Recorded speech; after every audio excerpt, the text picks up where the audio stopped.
Et si vous aviez votre propre cloud personnel de sections et de pages, si vous aviez votre propre bibliothèque dans laquelle vous auriez accès à toutes les pages que vous avez jamais créées sur WordPress et toutes les sections ou morceaux de pages ou pages entières accessibles directement via une sorte de cloud sur n'importe quel site WordPress que vous créez. Et du coup, tous les sites que vous créez au fur et à mesure, vous enregistrez tout votre travail, si bien que tout peut resservir plus tard et vous gagnez un temps fou et vous pouvez du coup recycler, réutiliser votre travail. C'est ce que je vais vous apprendre à faire dans cette vidéo avec une extension qui s'appelle Kadence Cloud. Je vais vous montrer tout de suite à quoi ça ressemble pour que vous compreniez bien de quoi je vous parle. Voilà une démonstration toute simple. Je suis sur un site wordpress.wordpressportous.fun et je vais aller du coup dans cette page-là. Et pour cette page-là, comme souvent dans WordPress, on a un page builder avec lequel ensuite on va avoir une bibliothèque, on va avoir des pages déjà faites, des sections déjà faites. Et l'idée, c'est justement de récupérer donc là des morceaux de pages déjà faites en cliquant ici sur Design Library. Donc on utilise pour ça Kadence Blocks.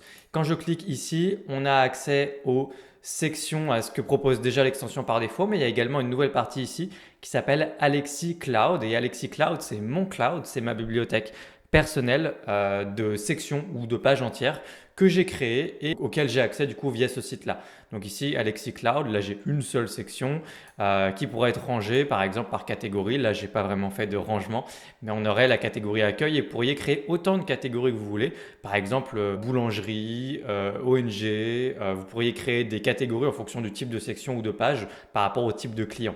Donc là, je peux accéder à mon cloud et puis ensuite, je peux sélectionner une section et je la mets directement. Donc là, c'est à l'issue de mes tests que j'ai mis un fond vert, mais c'est normal. Donc voilà, j'ai directement importé une section que j'ai déjà faite au préalable. Où est-ce que je l'ai faite? Eh bien, ça se passe sur mon autre site. Cet autre site dans lequel j'ai justement installé l'extension que je vais vous présenter, Kadence Cloud, donc, dans laquelle j'ai créé mon cloud. Donc, je crée autant de sections ou de pages que je veux, que je vais ensuite installer dans mon cloud et que je pourrai réutiliser en me connectant à ce cloud depuis n'importe quel autre site WordPress. Tout ce que j'ai à faire, c'est créer donc ma bibliothèque de pages ou de sections. Donc, on a l'exemple ici de cette section que je viens d'utiliser du coup à l'instant, que j'ai créée là. On va refaire du coup ensemble toute la démonstration pour voir comment ça marche. Mais elle se trouve juste là, je l'ai enregistrée et j'ai pu y accéder sur l'autre site. Donc c'est très utile pour les agences, pour les freelances, les gens qui travaillent sur WordPress. Vous allez pouvoir créer votre bibliothèque de pages ou de morceaux de pages. Et puis c'est utile également pour des entrepreneurs si jamais vous êtes amené à refaire souvent plusieurs sites internet. Si vous avez beaucoup de projets, que vous êtes amené à faire pas mal de sites, ça a pas mal d'avantages. Donc ce que je vous propose, c'est de voir ensemble dans ce tutoriel comment ça fonctionne sans plus attendre.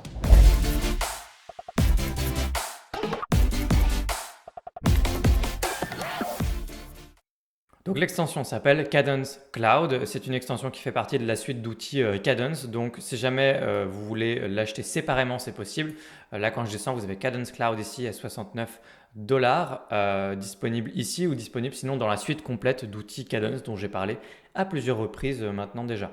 Ça va fonctionner avec les blocs de Kadence Blocks évidemment et de Kadence Blocks gratuit, ça fonctionne.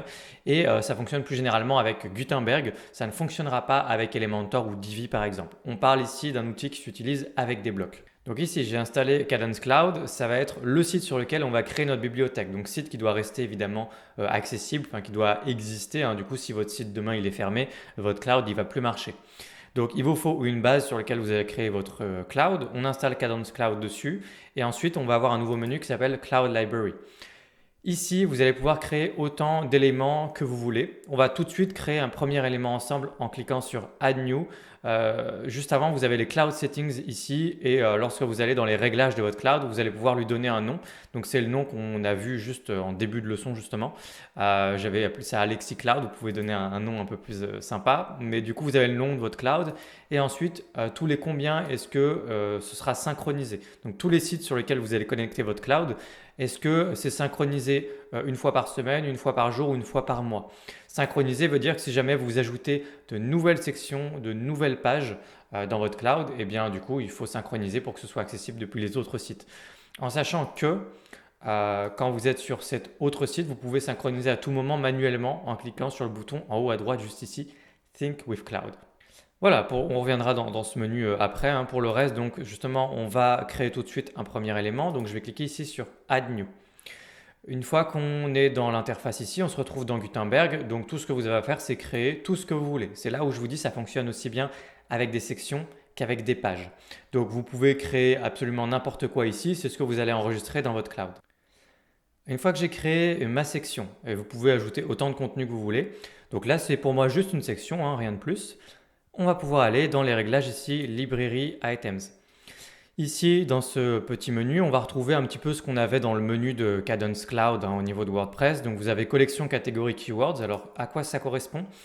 Collection va correspondre, en fait c'est vraiment des niveaux d'abstraction différents en fonction de comment vous avez besoin de vous organiser. Si vous voulez avoir différentes collections, ça va notamment servir à si vous voulez créer finalement différents clouds. Vous allez créer un cloud par exemple gratuit, un payant, parce que vous pourriez vouloir faire payer pour l'accès à ces clouds, il va falloir utiliser d'autres outils pour ça, comme par exemple WooCommerce et puis certaines extensions. Mais sinon, différentes collections qui peuvent être accessibles pour différents sites, donc vous ne donnez pas accès aux mêmes collections. Ça c'est pour la partie collection, et puis ensuite dessous vous avez la partie catégorie, et cette partie catégorie va vous permettre de ranger justement soit par type de morceau de page, bannière, en-tête, formulaire de contact, opt-in, carrousel, vous pouvez faire des choses comme ça, ou catégorie peut aussi servir, c'est vraiment vous qui décidez, hein. Ça peut servir par typologie de site, pour ça que je donnais l'exemple de boulangerie. Vous pouvez tout à fait créer un cloud dans lequel vous allez vous organiser par type de besoin, typologie de site auquel vous avez besoin d'utiliser ces sections dessus. Donc plutôt e-commerce, plutôt site de service, plutôt voilà, ou alors ça peut être type de site en termes de fonctionnalité, ou ça peut être type de site en termes de thématique. Donc vous vous organisez comme vous voulez, moi je vous montre juste comment ça fonctionne. Donc là vous pouvez créer à tout moment une nouvelle collection, une nouvelle catégorie. Si vous ne savez pas trop quoi faire pour démarrer avec cette extension, en général vous allez juste créer une collection. Vous lui donnez le nom que vous voulez, collection principale. Vous n'avez pas forcément besoin en général de créer plusieurs collections. Et puis ensuite, vous avez les catégories. C'est là où vous avez besoin de créer éventuellement différentes catégories. Si on retourne sur le site en exemple où on pourrait justement vouloir accéder à mon cloud, là quand je vais justement dans ce que propose Cadence Blocks par défaut, on a donc tout ça et vous voyez qu'il y a les différentes catégories qui sont accessibles comme ça ou comme ça. Et donc vous voyez, eux ils ont rangé ça comme ça. Pro, ça c'est uniquement pour ce qui est payant, et puis ensuite New, Feature qui mettrait en avant des fonctionnalités ou différents éléments, différents blocs, Hero qui sont plutôt les sections quand on arrive avec une image de fond, titre, bouton, formulaire, donc les parties avec un formulaire de contact, etc. Ils ont rangé comme ça, mais encore une fois, vous pouvez ranger autrement. Moi, j'utiliserais personnellement les catégories, par exemple, pour des types de sites, d'où mon exemple avec les boulangeries. Une fois que j'essaie que j'ai ma bannière ici en l'occurrence, je vais créer une nouvelle catégorie, comme ça on la verra, on va dire que du coup ici ce serait boulangerie, puisque j'aime bien cet exemple. Donc ensuite, vous faites Add New, vous avez une catégorie ici, donc voilà, c'est rangé dans boulangerie, c'est tout. Et Keyword, ça peut servir éventuellement pour aider lorsqu'on fait des recherches, toujours dans votre cloud. Quand vous allez y accéder, vous avez un formulaire de recherche et les keywords, donc les mots-clés que vous renseignez, peuvent aider justement à trouver plus facilement les différentes sections, morceaux de page ou pages que vous avez mis. Donc vous n'êtes pas obligé de vous en servir, c'est optionnel, mais si jamais vous voulez mettre plein de mots-clés par rapport aux différentes sections que vous créez, ça peut aider à s'y retrouver un peu plus si vous avez beaucoup de contenu. Donc moi je ne vais pas m'en servir, c'est pas nécessaire, mais vous pouvez, mais encore une fois c'est optionnel. Donc ensuite vous faites publier, je reviens en arrière, donc ma bannière est ici, collection, catégorie, keyword, on retrouve tout ça là ensuite, hein. Donc si jamais vous en avez plusieurs, c'est différentes taxonomies, donc vous pouvez vous balader là-dedans. Mais sinon vous bossez par défaut comme je vous l'ai montré, vous allez directement créer votre élément, puis vous le rangez dans les catégories que vous voulez, vous en créez de nouvelles s'il y a besoin. Ensuite, il va vous falloir une petite vignette comme ça. Ce que je vais faire, c'est que je vais vous montrer d'abord à quoi ça ressemble si vous ne le faites pas. Et je vais vous expliquer ensuite comment justement recréer une petite vignette comme ça. Donc une fois que vous avez créé votre bannière en l'occurrence, votre section ou ce que vous voulez. Quand vous allez retourner dans les Cloud Settings ici, vous allez avoir le menu Access Keys ici qui va être justement comment j'accède à ce cloud. Alors quand vous cliquez dessus, vous allez avoir deux éléments qui sont importants. Vous allez avoir l'URL de connexion, donc c'est votre site, hein, et vous allez avoir la clé qui vous permet justement d'accéder à ce cloud. Donc si vous voulez en créer un nouveau, vous en aurez pas par défaut, ça vient de mes tests. Donc vous allez cliquer sur Generate Key. Ça vous génère la petite clé que vous avez juste ici, petite clé qui peut être liée à une ou plusieurs collections. Donc par défaut, ça peut être lié à tout ce que vous créez dans votre cloud à partir de ce site-là. Si jamais vous voulez créer différentes collections, c'est pour ça que je vous dis que les collections pouvaient être différents niveaux d'accès ou différents clouds, eh bien vous pouvez attacher une clé à un cloud. Je vous montre comment. Donc là, tout ce que vous avez à faire, c'est créer une clé, cliquez sur le petit crayon à côté et vous pouvez viser une collection particulière. Donc si vous avez plusieurs collections, dans ce cas, une clé mène à une ou plusieurs collections. Voilà, donc vous pouvez là, je peux en sélectionner une en l'occurrence, mais là, j'en ai qu'une seule de toute façon. Vous pouvez rajouter une petite note qui va apparaître du coup par rapport à cette clé. Et puis du coup, vous cliquez sur Save et ensuite, eh bien, vous allez pouvoir aller sur un autre site. Donc, qu'est-ce qu'il vous faut pour accéder sur un autre site à ce cloud?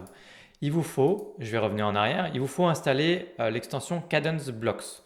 Donc, quand je vais dans les extensions et que vous cliquez sur Ajouter, vous faites une recherche, vous avez une version gratuite de cette extension, Cadence Blocks, juste ici. Une fois que vous l'avez installé et activé, vous pouvez aller dans n'importe laquelle de vos pages. Et je vais retourner justement ici dans cette partie Design Library, ici. Ensuite, vous avez donc ce qui est proposé par défaut dans Cadence Blocks. Et puis, je peux cliquer sur plus ici et connecter mon propre cloud personnel. Donc, j'ai juste à rentrer l'URL et la clé. Donc, les infos qu'on trouve juste ici. Mon URL, ici, et ma clé, juste là. Voilà.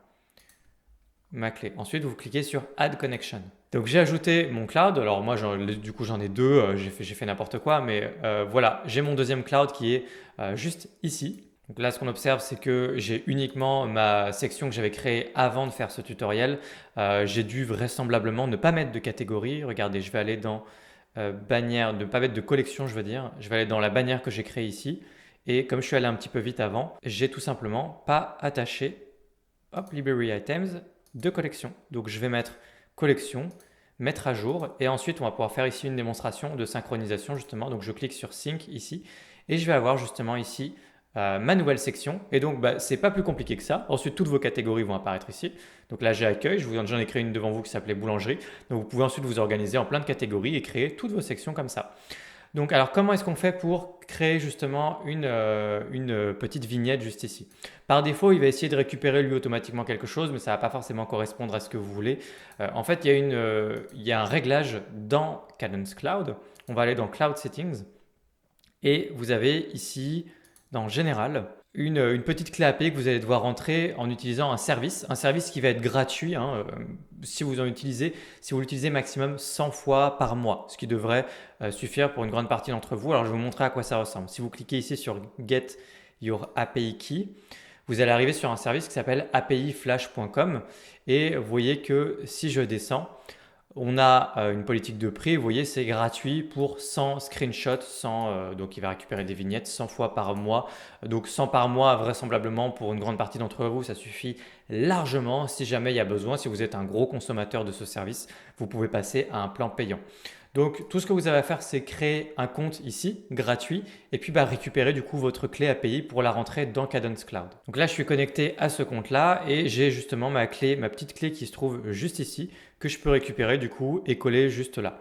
Donc vous avez juste à activer Enable API Flash for Screenshots et vous rentrez votre clé API, vous cliquez sur Save. Une fois que c'est fait, quand vous revenez à la racine de tous vos éléments dans votre cloud, vous pouvez cliquer effectivement maintenant sur une nouvelle colonne, Image et Generate Thumbnail et il va générer tout seul une vignette à partir de votre section. Voilà, c'est fait. Donc maintenant, je pourrais retourner sur mon cloud, resynchroniser et il me fera apparaître ma vignette. Voilà, donc je peux l'insérer maintenant. Si je clique dessus, ça l'insère. Alors du coup, dernière chose, vous voyez que ce n'est pas tout à fait ce que j'ai créé. Qu'est-ce qui s'est passé? Ça fait partie des trucs assez magiques de Cadence Cloud. C'est qu'en fait, vous avez deux façons de travailler. Soit vous spécifiez quelle couleur vous voulez utiliser dans le fond de la section, pour le titre, le paragraphe, le bouton, etc. Soit vous utilisez la palette de couleurs de votre thème. C'est-à-dire que vous pouvez lier à une palette de couleurs globale que vous contrôlez de manière centralisée dans votre thème. Je vous renvoie à tous mes tutoriels sur le thème Cadence et tout ça. Mais du coup, si vous liez les couleurs quand vous créez une section comme je l'ai fait, si vous liez les couleurs à la palette, du coup, quand vous l'importez, quand vous le mettez dans Cadence Cloud et que vous le remettez sur un autre site ailleurs, eh bien, quand vous allez le réimporter sur cet autre site ailleurs, il va tenir compte de la palette sur le site sur lequel il vient d'arriver. Donc là, si pour être plus clair, je vous montre tout de suite justement, là, on a réimporté cette section-là et on va se mettre sur ma fameuse bannière ici. Je vais vous montrer justement la différence. Je pense que ça va être suffisamment clair. Ici, regardez, quand j'ai bossé dans ma section, la couleur de fond que j'ai mis ici, je ne l'ai pas renseigné moi-même comme ça manuellement. Je l'ai connecté à ma palette. j'ai dit c'est cette couleur-là. Et donc quand j'ai fait ça, du coup j'ai fait en sorte que quand la section arrive sur mon nouveau site ici, eh bien si je sélectionne là et que je vais dans Background Settings, on voit que ça correspond à la même couleur dans la palette, seulement sur ce thème-là, dans ce thème et dans mes réglages de palette, c'est pas la même couleur, donc il s'adapte directement. Ce qui fait que vraiment, vous pouvez, si vous travaillez bien et que vous savez utiliser cette palette de couleurs avec Cadence Cloud, vous pouvez importer des sections où vraiment tout le travail a été pré-mâché d'avance, puisque finalement, vous importez la section et les couleurs sont bien, donc c'est très très pratique. Voilà, il faut noter ça, c'est important. Si jamais vous voulez absolument que les couleurs soient les bonnes d'avance, que vous créez votre section et vous mettez les couleurs et quand vous le réimportez, il faut que ce soit ces couleurs-là, quand vous sélectionnez des couleurs ici, n'utilisez pas la palette, vous renseignez une couleur comme ça à la main et ça fonctionnera et vous importerez exactement ça sur l'autre site. Voilà, c'est aussi simple que ça. Voilà le fonctionnement de Cadence Cloud. C'est pas très compliqué, c'est très très très pratique. Je pense même que ça va en fait complètement révolutionner pour certains votre manière de travailler. Je vous ai montré cet outil, ça fonctionne avec des blocs. Donc encore une fois, une nouvelle raison d'utiliser à la fois les outils Cadence que je présente tout le temps et une nouvelle raison d'utiliser les blocs. Donc je pense que ça peut être des gains de productivité très importants pour une partie d'entre vous, agences freelance et puis même pour des entrepreneurs, des porteurs de projets. Certains pourraient vouloir travailler comme ça, bosser au fur et à mesure leur site, créer des pages, des morceaux de pages et puis les enregistrer quelque part, votre cloud, votre bibliothèque personnelle pour éventuellement du coup vous en servir sur le même site indirectement ou sur d'autres sites à l'avenir. Ce tutoriel touche à sa fin. Si jamais vous avez été utile, n'hésitez pas à liker la vidéo. Si vous avez des questions, l'espace commentaire est là pour ça. Si vous voulez plus du tutoriel WordPress, n'hésitez pas à vous abonner à cette chaîne. Il n'y a que des vidéos WordPress. Et puis, si jamais vous voulez aller plus loin avec moi, il y a également des formations WordPress. Les liens se trouvent dans la description de la vidéo. Je vous laisse jeter un œil et je vous dis à très bientôt pour une prochaine vidéo sur WordPress. Ciao!